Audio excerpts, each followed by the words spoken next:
الحمدللہ رب العالمین والعاقبۃ للمتقین والصلاة والسلام علی سید الانبیاء والمرسلین اما بعد فاعوذ باللہ من الشیطان الرجیم بسم اللہ الرحمن الرحیم یا ایھا الذین آمنوا اتقوا اللہ وکونوا مع الصادقین صدق اللہ مولانا العلی العظیم۔ باد توحید کے متوالو، شمع رسالت کے پروانوں، غوث و خواجہ اور رضا کے چاہنے والوں، آئیے سب سے پہلے ہم اور آپ نہایت ہی ادب اور احترام کے ساتھ اپنے اور ساری کائنات کے مرکز عقیدت جناب محمد الرسول اللہ صلی اللہ تعالی علیہ وسلم کی بارگاہ بے کس پناہ میں جس طرح سے میں آپ کو پڑھاؤں میرے ساتھ مل کر بآواز بلند ہدیہ غلامی درود و سلام کے انداز میں پیش کریں۔ پڑھیں الصلاۃ والسلام علیک یا رسول اللہ،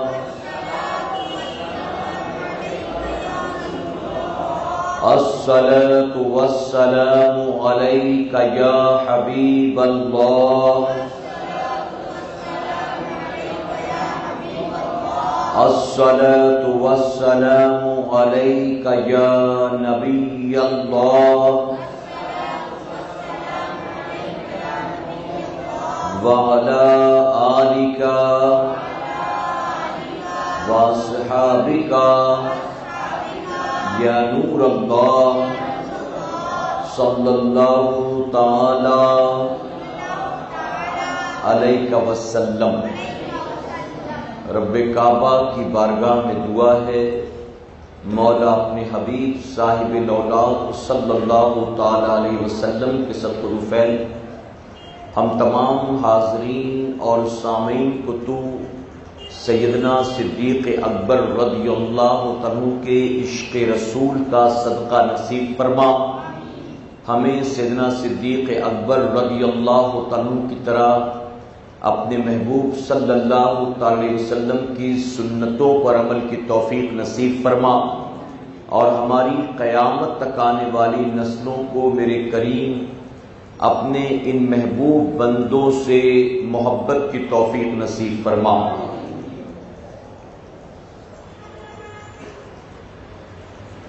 وہ دسوں جن کو جنت کا مژدہ ملا،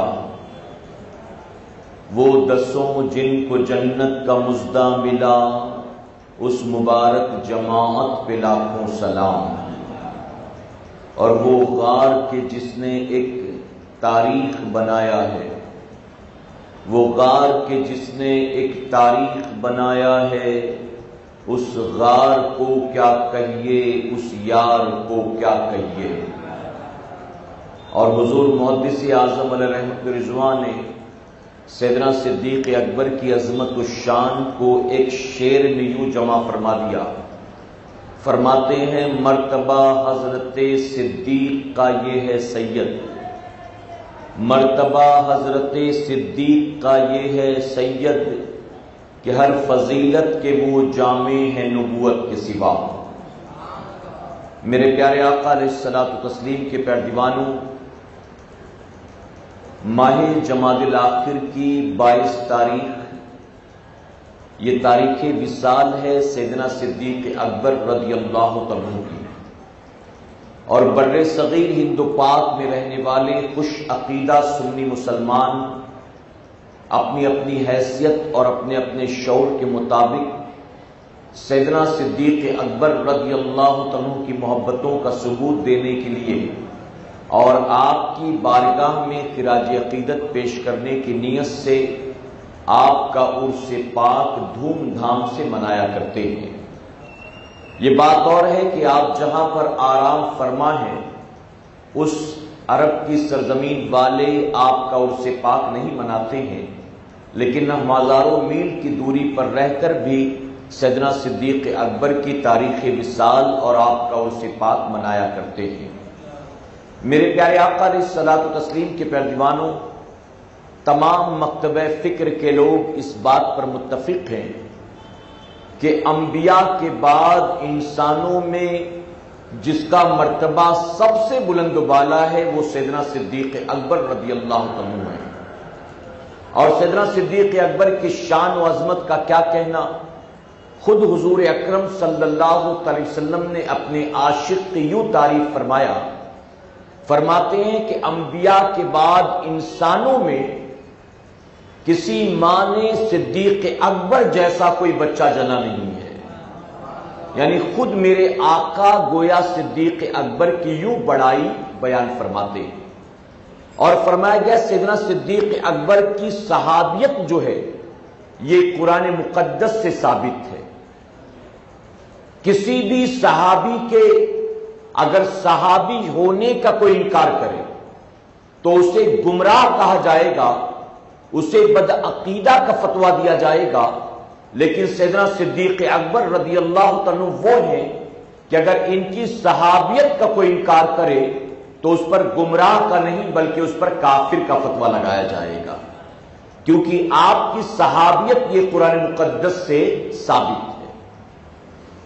اللہ رب العزت نے آپ کو وہ شان اور وہ مقام عطا فرمایا کہ حضور اکرم صلی اللہ علیہ وسلم کے ہاتھوں پر سیدنا صدیق اکبر ہی ہیں جنہوں نے سب سے پہلے اسلام قبول فرمایا ہے۔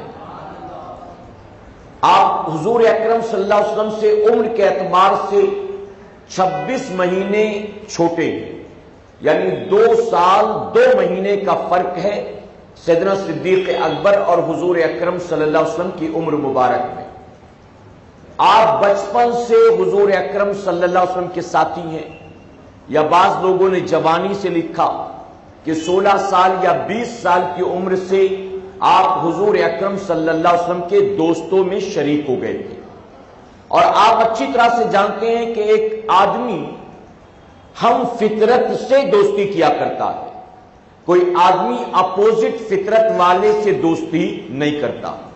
مسجد کا ایک امام دوسرے امام کا دوست ہو سکتا ہے، ایک حافظ قرآن کا دوست ہو سکتا ہے، ایک عالم دین کا دوست ہو سکتا ہے، ایک مبلغ کسی مبلغ کا دوست ہو سکتا ہے، لیکن یہ تو کبھی نہیں ہو سکتا ہے کہ مسجد کا امام ہو اور دوستی شرابی سے کر رکھی ہو، مسجد کا امام ہو اور دوستی جواریوں سے کر رکھا ہو، یہ کبھی ممکن نہیں ہے۔ جیسے آپ جانتے ہیں کہ ایک بچہ کسی بوڑھے سے دوستی نہیں کرتا، ایک بوڑھا کسی بچے سے دوستی نہیں کرتا، بچہ بچے کی طرف اٹریکٹ ہوتا ہے، نوجوان سے دوستی کرنا پسند کرتا ہے، ایک آدمی عمر دراز آدمی سے دوستی کرنا پسند کرتا ہے۔ تو ہم فطرت اور ہم عمر آدمی ایک دوسرے کی طرف دوستی کے لیے اٹریکٹ ہوتے ہیں۔ میرے پیارے آقا علیہ الصلوۃ والتسلیم کے پیروانوں، سیدنا صدیق اکبر رضی اللہ عنہ وہ ہیں کہ جن کو زمانے جاہلیت میں بھی اللہ رب العزت نے ہر طرح کے کفر و شرک کے ساتھ ساتھ ہر طرح کے حرام و ناجائز کام سے بھی محفوظ فرمایا تھا۔ کوئی ثابت نہیں کر سکتا کہ حضور اکرم صلی اللہ علیہ وسلم کے ہاتھوں پر اسلام قبول کرنے سے پہلے صدیق اکبر نے کبھی کوئی بت کا سجدہ کیا ہو، یا شریعت کے احکام نافذ ہونے کے بعد آپ نے ان تمام کاموں سے توبہ کر لی جو کام پہلے کیا کرتے تھے۔ نہیں، بلکہ جب عرب کی سرزمین پر دھڑلے سے لوگ شراب پیتے تھے، غریبوں یتیموں کا مال غبن کرتے تھے، بیواؤں پر ظلم و زیادتی کیا کرتے تھے، اپنی بچیوں کو زندہ دفن کر دیا کرتے تھے، ایسے میں بھی اللہ رب العزت نے سیدنا صدیق اکبر رضی اللہ عنہ کو زمانے جاہلیت کی ان تمام ناپاک رسموں سے محفوظ فرمایا تھا۔ میرے پیارے آقا علیہ الصلوۃ والتسلیم کے پیروانوں، حضور اکرم صلی اللہ علیہ وسلم نے مکے کی سرزمین پر اعلان نبوت سے پہلے ایک پیس کمیٹی قائم فرمایا تھا، ایک امن کمیٹی قائم کیا تھا۔ اس پیس کمیٹی کا کام کیا تھا؟ اگر کوئی جھگڑا ہو جاتا آپس میں تو اس امن کمیٹی والے جا کر اسے ختم کرتے تھے، صلح کرواتے تھے۔ اگر کسی پر ظلم ہوتا تو وہ جا کر درمیان میں پڑھ کر فیصلہ کرواتے تھے، ظالم و مظلوم کے درمیان پڑھتے اور پھر حق دلاتے تھے حقدار کا۔ اگر کوئی کسی کا مال کھا کر بیٹھ جاتا، نہ لوٹاتا، تو اس کے درمیان پڑھتے تھے اور اس کا مال واپس دلواتے تھے۔ تاریخ میں یہاں تک آتا ہے کہ بہت سے تاجر جو دوسرے ملکوں یا دوسرے شہروں سے مکے کی سرزمین پر مال تجارت لے کر آتے تھے، تو مکے میں اس وقت بہت سے ایسے شریر لوگ بھی تھے، مال لے لیتے تھے، پیسہ نہیں دیتے تھے۔ کبھی کسی تاجر کے ساتھ اس کی بیٹی یا اس کی بیوی یا اس کی بہن آ گئی تو جبرن اسے اغوا کر لیتے تھے۔ تو حضور اکرم صلی اللہ علیہ وسلم نے جو امن کمیٹی قائم کیا تھا، اس کا کام یہی تھا، ظالم کے ظلم سے مظلوم کو بچانا، حقدار کو اس کا حق دلانا اور سوسائٹی کے اندر امن قائم کرنا۔ اس وقت اس کمیٹی میں حضور اکرم صلی اللہ علیہ وسلم کے ساتھ سیدنا صدیق اکبر رضی اللہ عنہ بہت ایکٹیو ممبر تھے، یعنی ہر معاملے میں آپ بالکل پیش رہتے تھے، آگے رہتے تھے۔ اسی وقت سے آپ حضور اکرم صلی اللہ علیہ وسلم کی سنگت میں رہا کرتے تھے۔ میرے پیارے آقا علیہ الصلوۃ والتسلیم کے پیروانوں، یہ بات بھی ذہن میں محفوظ کر لیں آپ، ایک آدمی کسی سے محبت کرتا ہے تو اس محبت کے پیچھے کچھ وجہ ہوتی ہے۔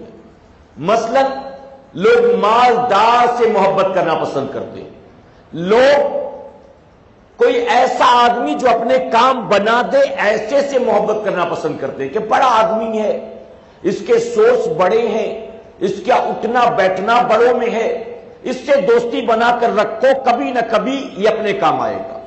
اسی طرح سے لوگ حسین و جمیل سے محبت کیا کرتے ہیں۔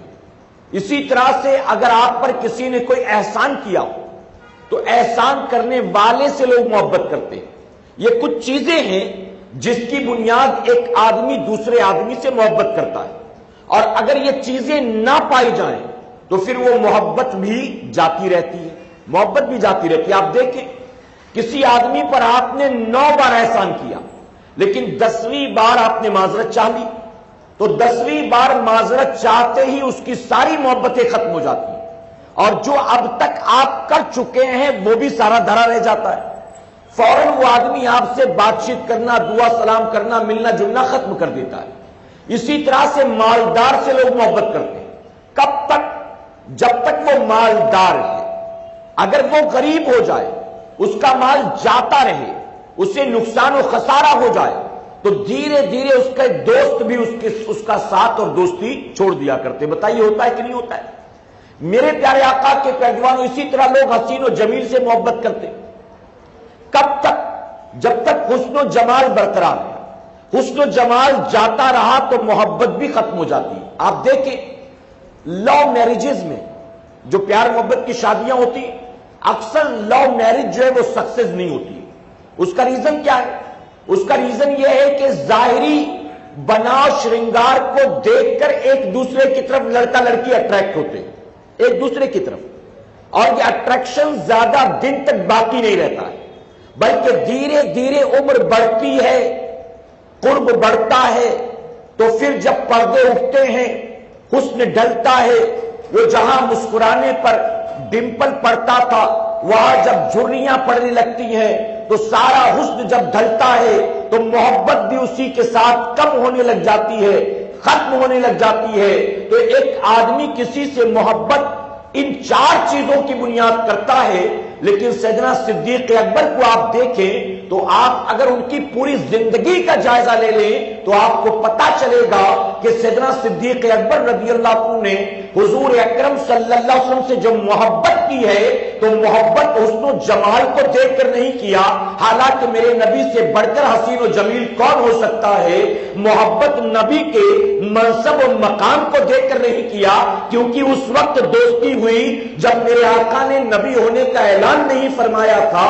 تو یہ نہیں کہ نبی ہے اس لیے محبت کرو، نہیں، بلکہ یہ مقام تو پتہ نہیں تھا میرے پیارے آقا کے پیروانوں۔ اسی طرح میرے آقا کے پاس کوئی بڑا دولت کا انبار نہیں تھا کہ جو لوگوں پر خرچ کرتے ہو اس وجہ سے ابو بکر نے دوستی کی ہو، نہیں، مال دیکھ کر محبت نہیں کیا۔ اور مستقبل میں ان سے کون سی امیدیں وابستہ ہوں گی؟ یہ قبر میں کام آئیں گے، یہ محشر میں کام آئیں گے، یہ آخرت میں کام آئیں گے۔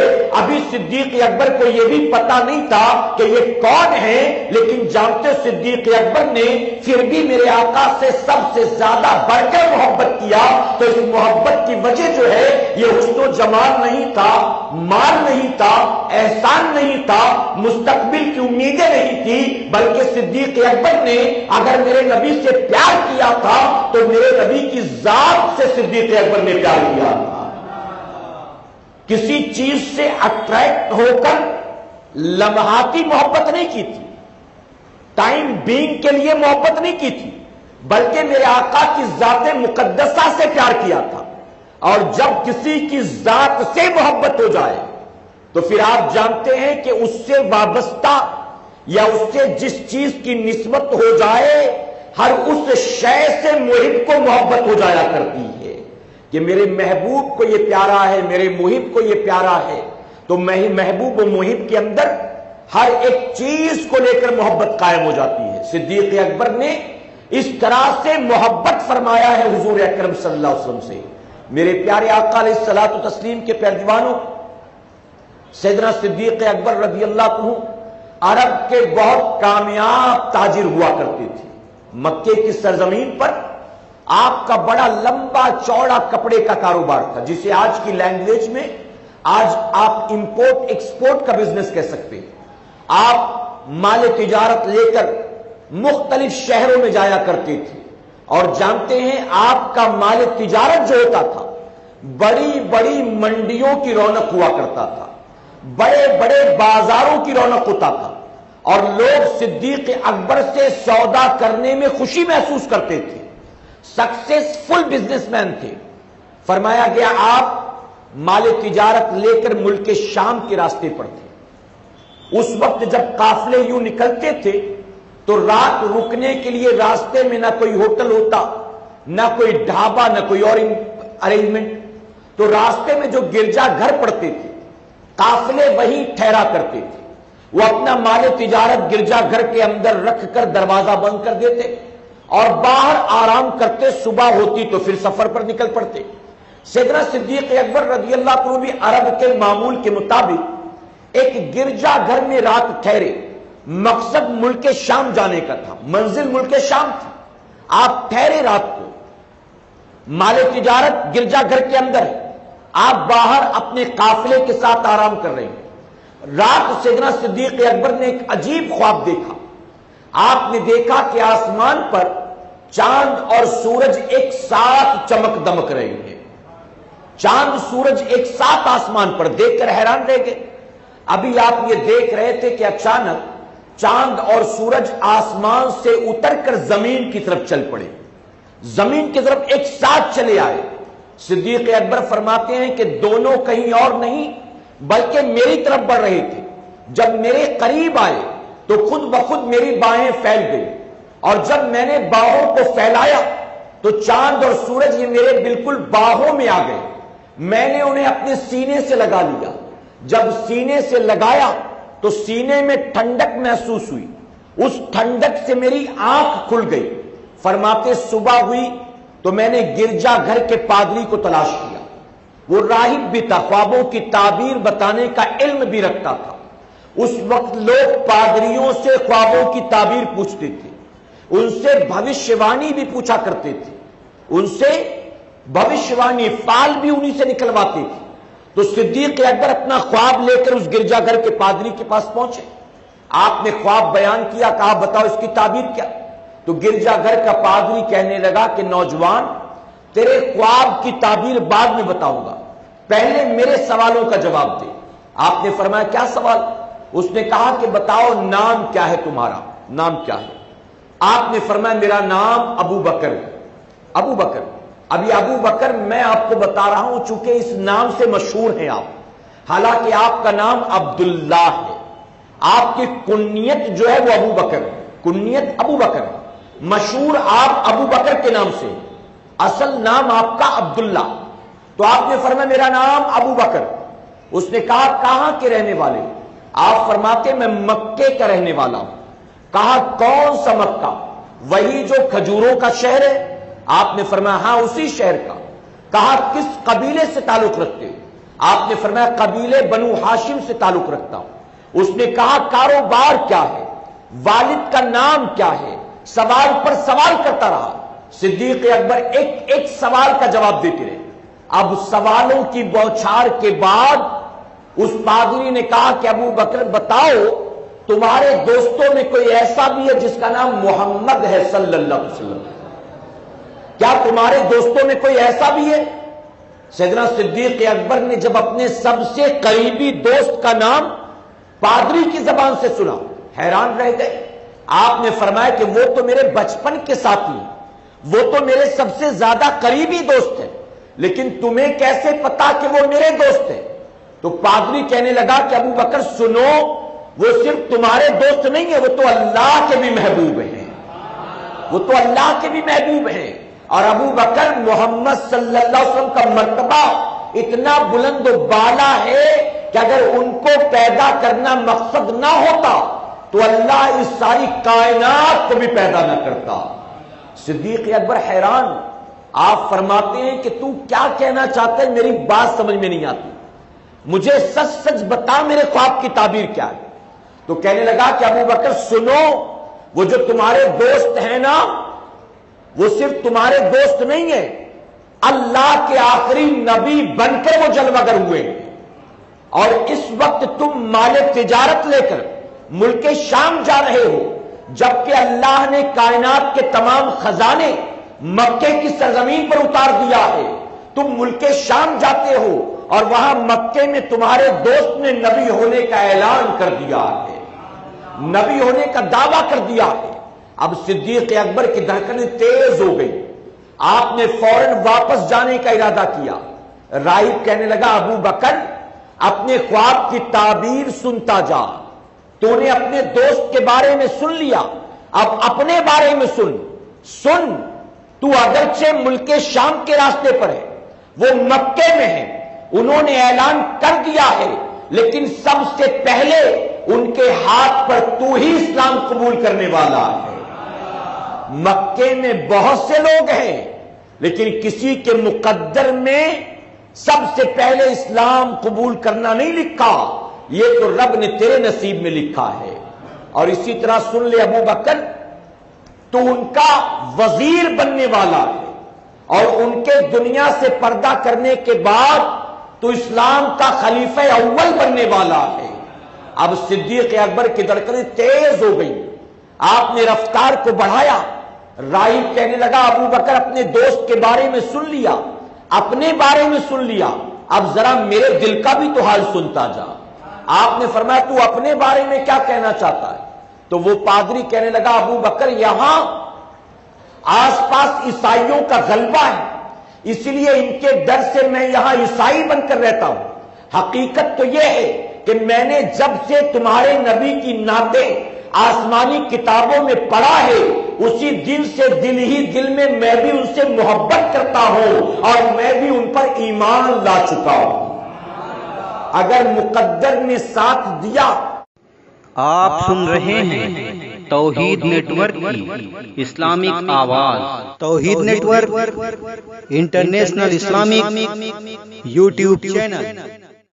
ان سے ملاقات ہوئی تو ان کے ہاتھوں پر کلمہ پڑھوں گا، اور اگر ان سے ملاقات نہ ہو سکی تو ابو بکر تو قیامت میں میرے ایمان کی گواہی دینا۔ اب صدیق اکبر نے یہ سب سن لیا، واپس مکہ معظمہ آتے ہیں، حضور اکرم صلی اللہ علیہ وسلم کی خدمت میں حاضر ہوئے۔ میرے آقا صلی اللہ علیہ وسلم نے صدیق اکبر کو کلمہ پڑھایا، ابو بکر کو مبارکباد دی۔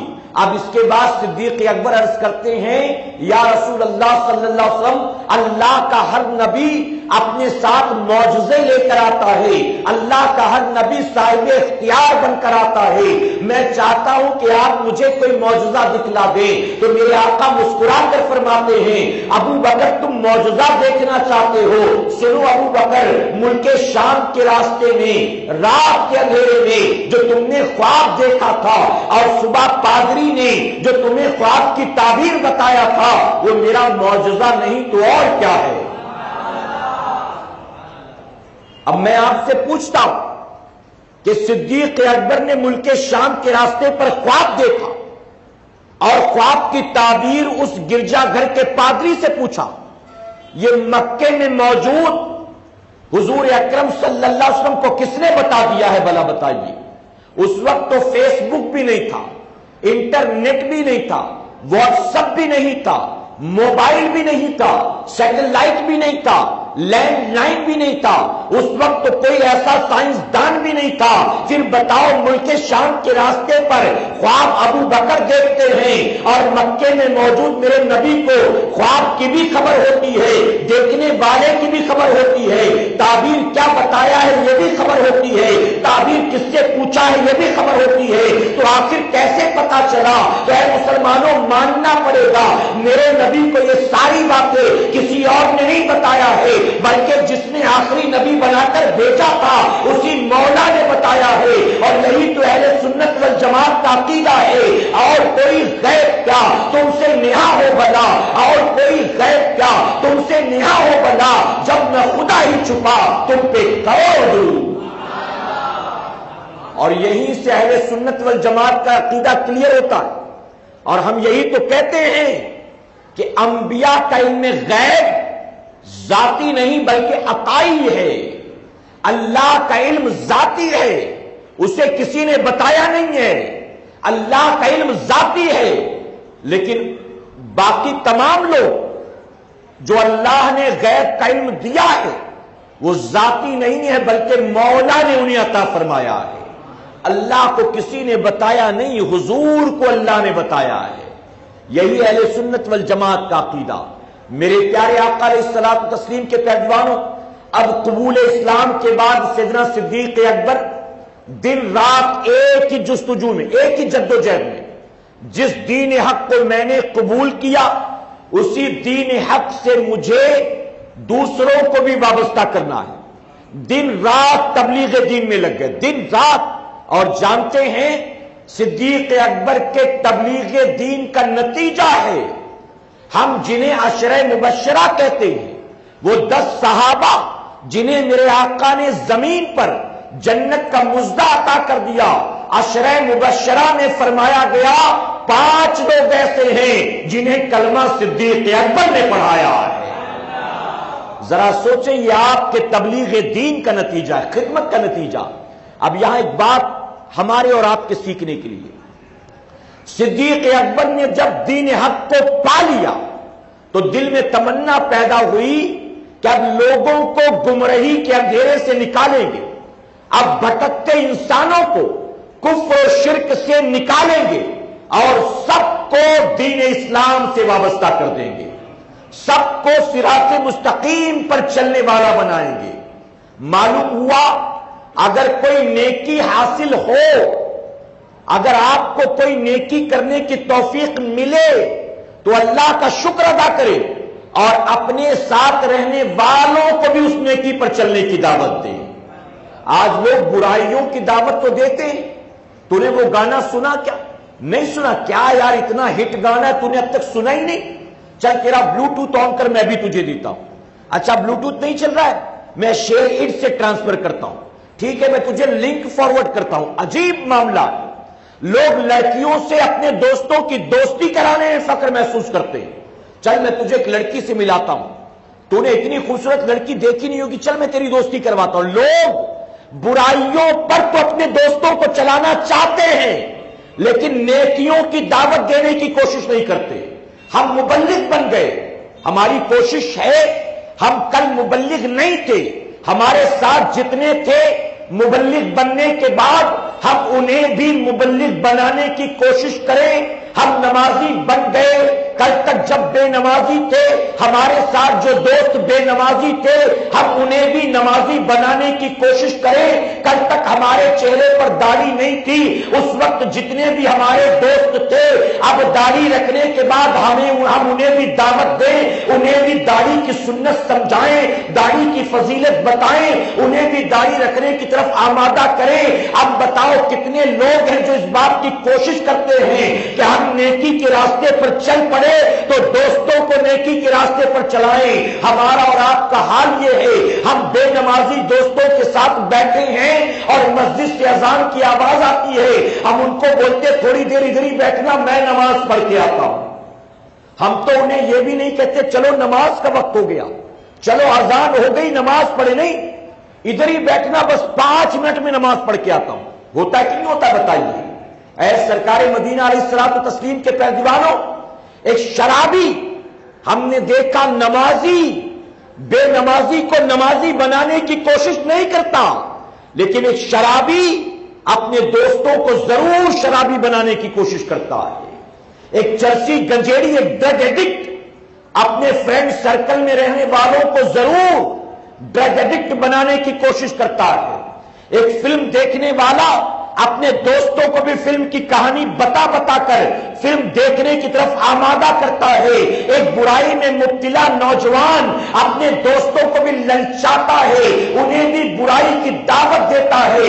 اللہ ہمیں بھی وہ جذبہ، وہ توفیق دے جو اللہ نے صدیق اکبر کو دیا کہ صدیق اکبر نے اگر میرے نبی کے ہاتھ پر اسلام قبول کیا تو قبول اسلام کے بعد دن رات ایک ہی تمنا تھی کہ اب دین اسلام سے اپنے تمام سنگی ساتھیوں کو وابستہ کروں گا.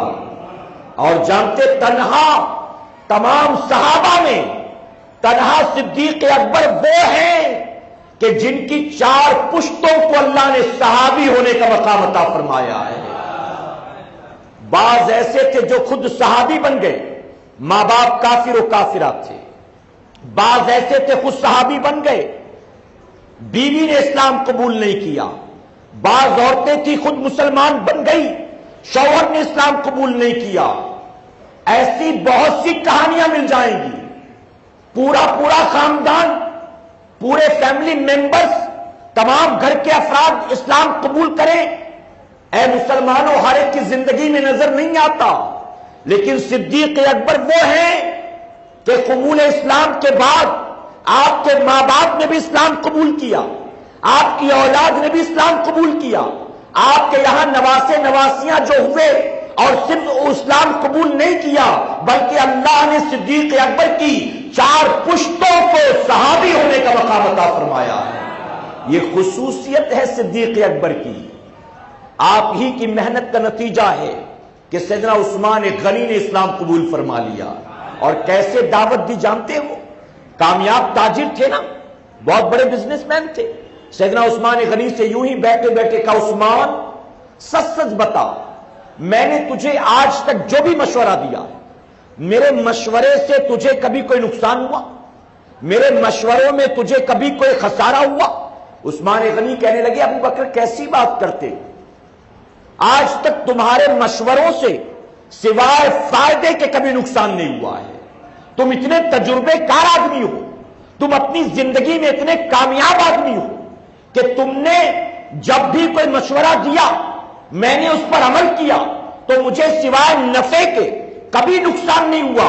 تو ابو بکر فرماتے ہیں کہ اگر تجھے یقین ہے میرے مشورے پر تو عثمان میں تجھے مشورہ دیتا ہوں، میں نے محمد صلی اللہ علیہ وسلم کا کلمہ پڑھ لیا ہے، اب اگر تو بھی پڑھ لے تو اچھا ہوگا تیرے لیے.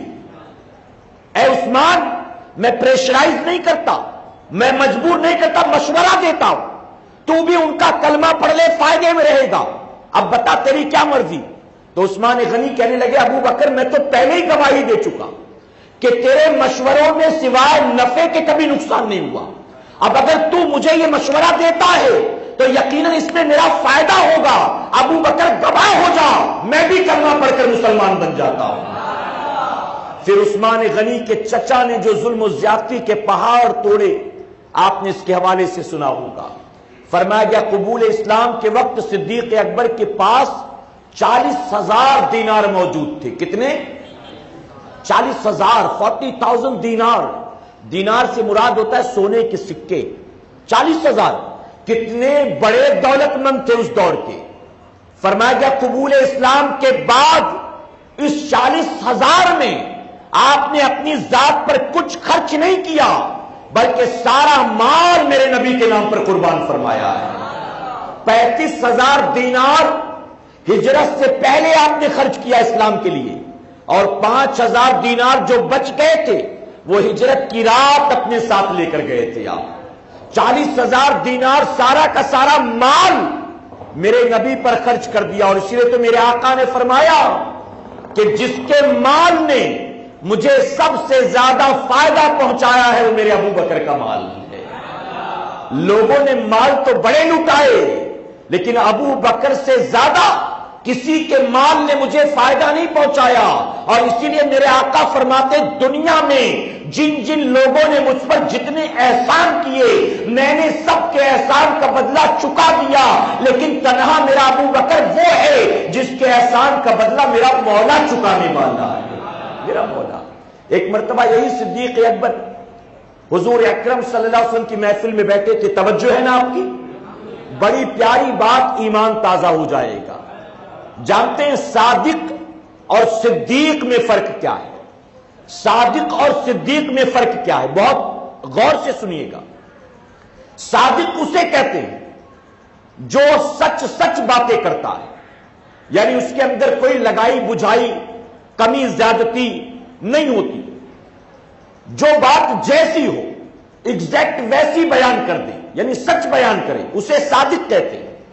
کہا گیا سچ بولنے والا صادق ہے. اور صدیق کون ہے؟ صدیق وہ ہے کہ جو وہ بول دیتا ہے اللہ ویسا ہی کر دیتا ہے. صادق سچ بولتا ہے اور صدیق جو بولتا ہے اللہ ویسا کر دیتا ہے. یہ فرق ہے صادق و صدیق میں. ایک مرتبہ تشریف فرماتے حضور اکرم صلی اللہ علیہ وسلم کی محفل سجی. میرے آقا نے فرمایا ابو بکر ہمیں اپنے بچپن کا کوئی واقعہ بتاؤ. کہیں سبحان اللہ. یہ سبحان اللہ کہنے والی بات تھی, خاموش رہ گئے آپ نے غور نہیں کیا. میرے آقا فرماتے ابو بکر ہمیں اپنے بچپن کی کوئی بات بتاؤ. پتا چلا ابو بکر کا ذکر سننا میرے نبی کی سنت مبارکہ ہے. میرے نبی بھی پسند کرتے ہیں کہ محفل سجا کر میرے ابو بکر کا ذکر کیا جائے. میرے آقا فرماتے ابو بکر بچپن کا کوئی واقعہ بتاؤ.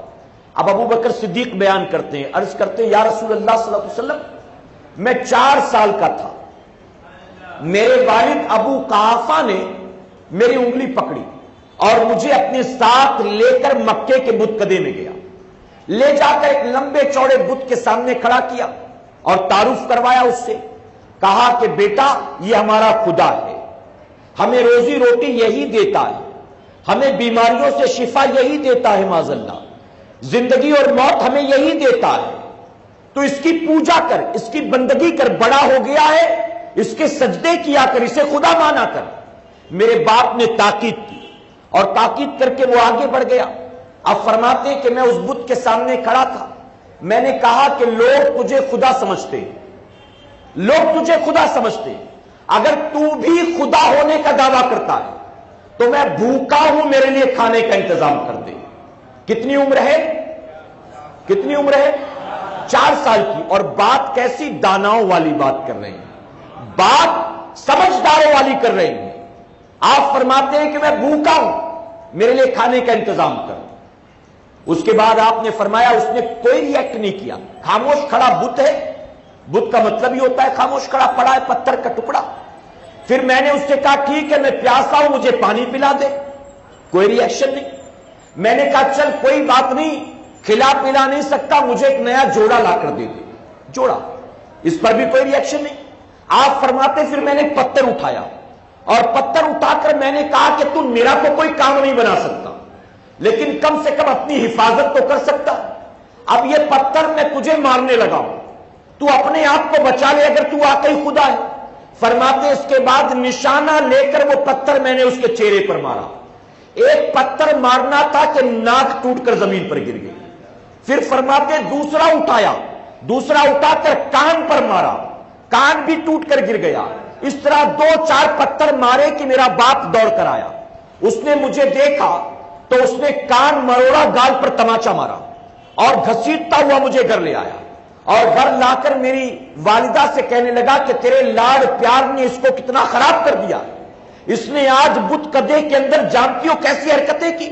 اگر کوئی دیکھ لیتا تو لینے کے دینے پڑ جاتے، مصیبت ہو جاتی. اس کو ذرا سمجھا، اس کو بتا، تیرے لاڑ پیار نے اس کو بہت سر چڑھا لیا.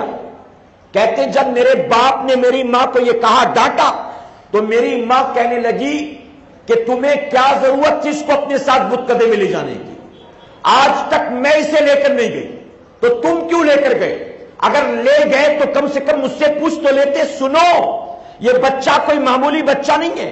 تم سمجھتے ہو کہ یہ بتوں کے سجدے کرے گا؟ ارے یہ بتوں کے سجدے کیسے کر سکتا ہے؟ جب میں حمل سے تھی یہ میرے شکم میں تھا. اس وقت جب میں گھر کے کام کاج کرتی تھی مجھے کوئی تکلیف نہیں ہوتی تھی. میں جھاڑو لگاتی تھی، میں زمین پوچھتی تھی، میں کپڑے دھوتی تھی، میں آٹا گوندتی تھی، میں 10 بار اٹھتی بیٹھتی تھی، مجھے کوئی تکلیف نہیں ہوتی تھی. لیکن جب کسی بت کے سامنے میں جھکنے کی کوشش کرتی تھی یہ اندر اکڑ جاتا تھا، مجھے جھکنے نہیں دیتا تھا. میں پریشان تھی کہ گھر کے سارے کام تو کر لیتی ہوں لیکن بتوں کے سجدے نہیں کر پاتی. کہتی ہے کہ میں اسی میں کشمکش میں تھی کہ کوئی کہنے والا کہہ گیا، اے عورت خامخواہ میں تو پریشان نہ ہو، سن تو بتوں کے جو سجدے کرنا چاہتی ہے یہ بچہ اندر اکڑ جاتا ہے، یہ تجھے بتوں کے سجدے سے بچاتا ہے. اس کی وجہ یہ ہے کہ تیری کوکھ میں کوئی معمولی بچہ نہیں پڑتا ہے بلکہ تیری کوکھ میں تو وہ بچہ پڑ رہا ہے جو اللہ کے آخری نبی کے ہاتھوں پر سب سے پہلے اسلام قبول کرنے والا ہے. یہ بتوں کا سجدہ کیا کرے گا؟ یہ تو آوارہ پیشانیوں کو اللہ کی بارگاہ میں جھکانے آیا ہے. یہ تو بت قدوں سے بتوں کو ہٹانے آیا ہے. کہتی اسی دن سے میں نے بھی بتوں کے سجدے چھوڑ دیے اور اپنے بچے کو بھی میں نے لے جانے کا ارادہ ترک کر دیا. جب ابو بکر نے بیان کیا نا، توجہ ہے نا آپ کی، جب آپ نے بیان کیا سیدنا عمر فاروق اعظم مسکرائے اور مسکرا کر کہتے ہیں یا رسول اللہ صلی اللہ علیہ وسلم 4 سال کے بچے کو کوئی بات یاد رہتی ہے بھلا؟ یہ 4 سال کی عمر کی بات کر رہے ہیں. 4 سال کے بچے کو کوئی بات اس عمر تک یاد رہتی ہے؟ عمر نے اعتراض کیا، فوراً جبرائیل علیہ السلام حاضر آ گئے. آقا فرماتے جبرائیل تو کیوں آیا ہے؟ جبرائیل علیہ السلام عرض کرتے یا رسول اللہ صلی اللہ علیہ وسلم ابو بکر کوئی بات کرے اور اس پر کوئی اعتراض کرے یہ اللہ کیسے گوارا کر سکتا ہے؟ میں کیوں آیا ہوں سن لے. ابو بکر نے جو بات 4 سال کی عمر کی بتائی ہے اللہ کی طرف سے میں اس واقعے کی تصدیق کرنے کے لیے آیا ہوں. ابو بکر جو کہہ رہے ہیں بالکل صحیح ہے. اب یہاں ایک بات عقائد اہل سنت کے تحت، ارے جو بڑے ہو کر نبی کا دوست بننے والا ہے اللہ نے اس کو کفر و شرک سے بچائے رکھا ہے. تو جو میرے آقا کے والدین ہیں کیا وہ معاذ اللہ کافر و کافرہ ہو سکتے؟ جو آج اس پر بحث کرتے ہیں، کتابیں لکھتے ہیں، تقریریں کرتے ہیں، معاذ اللہ ویڈیوز بنا کر انٹرنیٹ پر اپلوڈ کرتے ہیں، لوگوں کے ذہن خراب کرتے کہ حضور اکرم صلی اللہ علیہ وسلم کے والدین مشرک تھے، معاذ اللہ کافر و کافرہ تھے. میں کہتا ہوں وہ جو خود دعوے ایمان کی بات کرتا ہے، وہ خود جو اپنے آپ کو مومن ہونے کی بات کرتا ہے، میرے آقا کے والدین کے ایمان پر جو اعتراض کرے اسے اپنے گریبان میں جھانکنا چاہیے. یقیناً اس کے سینے سے ایمان نکل گیا ہوگا تبھی تو میرے آقا کے والدین کے ایمان پر انگلی اٹھاتا ہے. آپ سن رہے ہیں توحید نیٹ ورک کی اسلامک آواز. توحید network international Islamic YouTube channel. جو دوست بننے والا ہے اللہ نے اس کو کفر شرک سے بچایا. تو جو ماں باپ ہیں کیا وہ کافر و کافرہ ہو سکتے ہیں؟ ایک مرتبہ مدینہ منورہ کی سرزمین پر حضور اکرم صلی اللہ علیہ وسلم گزر رہے تھے. ایک یہودی عورت تھی جو میرے آقا صلی اللہ علیہ وسلم سے بہت نفرت کرتی تھی. اس نے جب اپنی گلی میں میرے آقا کو آتا دیکھا تو فوراً گھر کے سارے کھڑکی دروازے بند کر دیے. کھڑکی دروازے بند کر کے بیٹھ گئی گھر میں. حضور اکرم صلی اللہ علیہ وسلم اس کے گھر کے قریب سے گزرے, دیوار کے سائے میں آپ ٹیک لگا کر بیٹھ گئے. آپ کے ساتھ آپ کا کوئی غلام بھی تھا, اس سے بیٹھ کر حضور اکرم صلی اللہ علیہ وسلم گفتگو کرنے لگے. ابھی میرے آقا گفتگو فرما رہے تھے, تھوڑی دیر کے اندر ہی وہ عورت اپنے گھر کا دروازہ کھول کر بھاگتی ہوئی آئی اور میرے آقا کے قدموں کو تھام کر کلمہ پڑھنے کی درخواست کرتی ہے. آقا نے کلمہ پڑھایا, وہ کلمہ پڑھ کر اسلام میں داخل ہو گئی. جبرائیل علیہ السلام حاضر آئے. آقا فرماتے جبرائیل وہ جو مجھ سے اتنی نفرت کرتی تھی اچانک مسلمان کیسے بن گئی؟ تو جانتے ہو جبرائیل علیہ السلام نے کیا جواب دیا؟ عرض کرتے ہیں یا رسول اللہ صلی اللہ علیہ وسلم, اے آقا آج آپ نے اس یہودی عورت کے گھر کی دیوار کو ٹیک لگایا ہے. اللہ کی رحمت نے گوارا نہ کیا کہ محبوب نے جس گھر کی دیوار کا تکیہ بنایا ہو اس گھر میں رہنے والے مرنے کے بعد جہنم کی آگ میں جلائے جائیں. آپ کا پشت مبارک لگانا تھا, اللہ نے دل کے دروازے کھولے ہیں اور اس نے کلمہ پڑھ کر اسلام قبول فرما لیا. اب ذرا یہاں اندازہ لگائیں کہ میرے آقا کسی یہودی عورت کے گھر کی دیوار کو ٹیک لگائے تو بس پشت مبارک لگنے سے اسے ایمان کی دولت مل جاتی ہے اور وہ جنت میں جاتی ہے.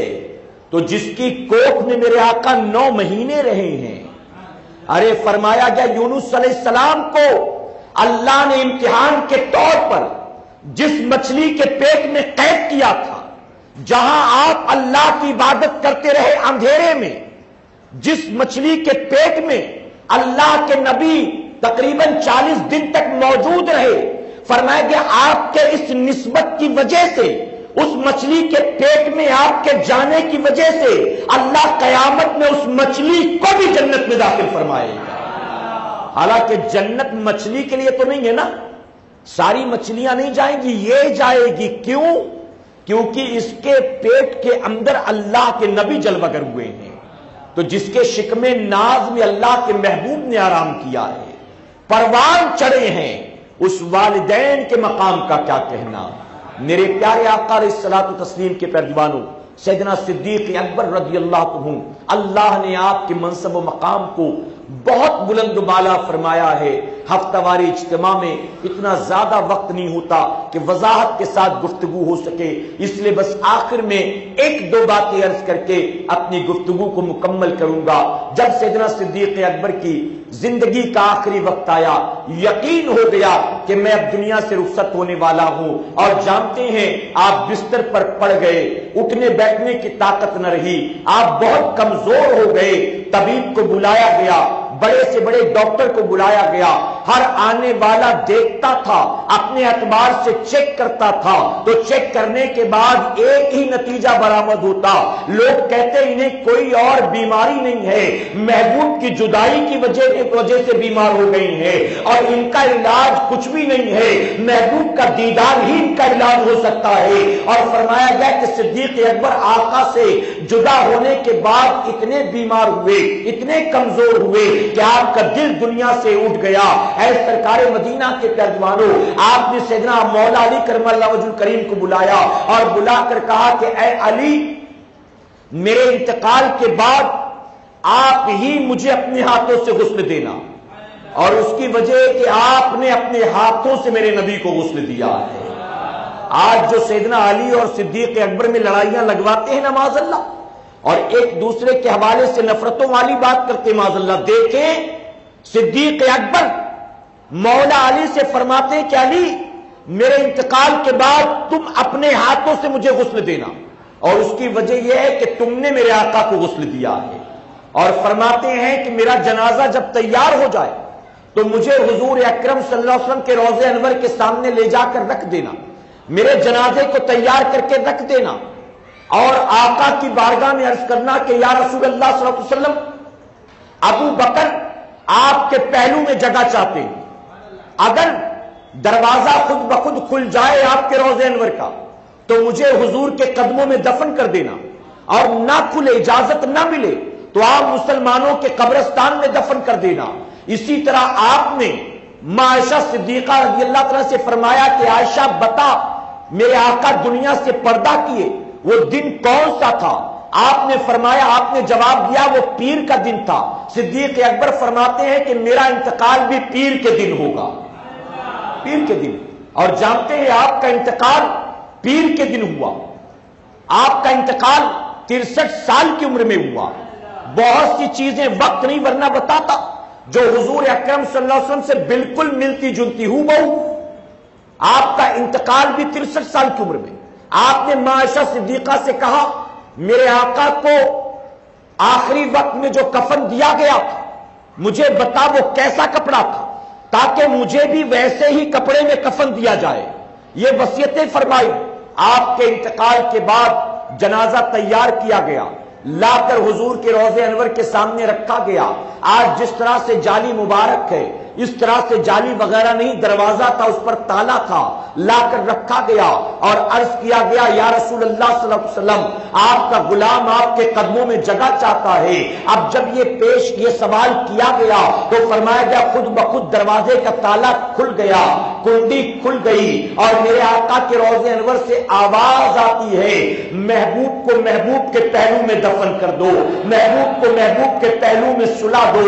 اس کے بعد فرمایا گیا صدیق اکبر کو آقا کے قریب آرام کی جگہ دی گئی، آپ کو دفن کر دیا گیا۔ اب یہاں سے ایک بات ہمارے اور آپ کے لیے سیکھنے کی، اے سرکار مدینہ کے پیارے والوں، حضور اکرم صلی اللہ علیہ وسلم نے فرمایا کہ زمین کی جس مٹی سے انسان کے جسم کو تیار کیا جاتا ہے بعد مرنے کے اس کو اسی مٹی میں دفن کیا جاتا ہے۔ ایک آدمی رہتا پوری زندگی ہندوستان میں ہے، عمرہ کرنے کے لیے گیا، انتقال مدینے میں ہو گیا۔ اب پتا چلا کہ جسم بنا مدینے کی مٹی سے تھا اگرچہ پیدا اللہ نے ہندوستان میں کر دیا۔ ایک آدمی رہتا پوری زندگی بامبے میں ہے، یو پی گیا بس 10 دن گھومنے کے لیے اور یو پی میں انتقال ہو گیا، کسی کا اجمیر شریف میں انتقال ہو گیا۔ ایک آدمی پوری زندگی امریکہ میں تھا، ہندوستان آیا کاروبار کے سلسلے میں، یہاں انتقال ہو گیا۔ تو آقا فرماتے ہیں کہ جس زمین کی مٹی سے جسم بنایا جاتا ہے اسی میں اسے دفنایا جاتا ہے۔ اب آقا کے پہلو میں صدیق اکبر آرام کر رہے ہیں، عمر فاروق اعظم آرام کر رہے ہیں۔ اس سے یہ بات قیامت تک آنے والے مسلمانوں کے لیے بالکل کلیئر ہو جاتی ہے کہ زمین کی جس مٹی سے اللہ نے اپنے حبیب کے جسم انور کو تیار کیا ہے اسی مٹی سے اللہ نے صدیق اکبر کو بھی پیدا کیا ہے اور عمر فاروق اعظم کو بھی پیدا فرمایا۔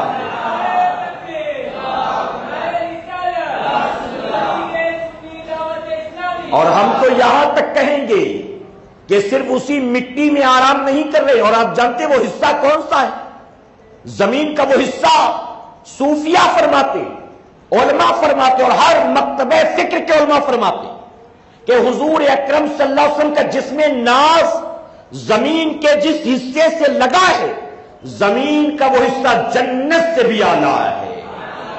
تو پتا چلا میرے آقا اپنے غلاموں کو لے کر جنت میں آرام کر رہے ہیں، جنت میں۔ میرے پیارے آقا کے پیارے دیوانوں، یہاں ایک بات اور معلوم ہوئی، آج جس سبز گنبد کو دیکھتے ہیں تو ہماری نگاہوں کو ٹھنڈک پہنچتی ہے۔ ہم جب مسجد نبوی شریف کے مینار کو دیکھتے ہیں تو دل مچلنے لگتا ہے۔ آج ہم آقا کی جالی مبارک کو دیکھتے ہیں تو دل تڑپنے لگتا ہے، دل کو سرور و سکون ملتا ہے۔ اے مسلمانوں، وہ گنبد سبز جو میرے نبی کا ہے وہ صرف آقا کے مزار کا گنبد نہیں ہے، ارے وہی گنبد تو صدیق اکبر کے مزار کا بھی ہے، وہی گنبد تو عمر فاروق اعظم کے مزار کا بھی ہے۔ جو مینار میرے نبی کے مزار مقدس کی ہے وہی مینار تو ابو بکر صدیق کے مزار کا بھی ہے، وہی مینار جو ہے وہ عمر فاروق اعظم کی مزار کا بھی ہے۔ تو میرے پیارے آقا کے پیروانوں، صدیق اکبر کے منصب و مقام کو اللہ نے بہت بلند و بالا فرمایا۔ اللہ اپنے حبیب پاک کے صدقہ فعل ہماری قیامت تک آنے والی نسلوں کو صدیق اکبر سے محبت کی توفیق عطا فرمائے اور اپنے محبوبین کی محبتوں کا صلہ میرا کریم ہمیں دنیا اور آخرت دونوں جہاں میں نصیب فرمائے۔ درمیان گفتگو مجھ سے جانے انجانے میں کسی طرح کی غلطی خامی رہ گئی، آپ سب کو گواہ بنا کر سچے دل سے توبہ کرتا ہوں۔ رب میری توبہ قبول فرمائے اور ہماری اس محفل کو قیامت میں ہمارے لیے، ہمارے والدین کے لیے بخشش اور نجات کا ذریعہ بنائے۔ وما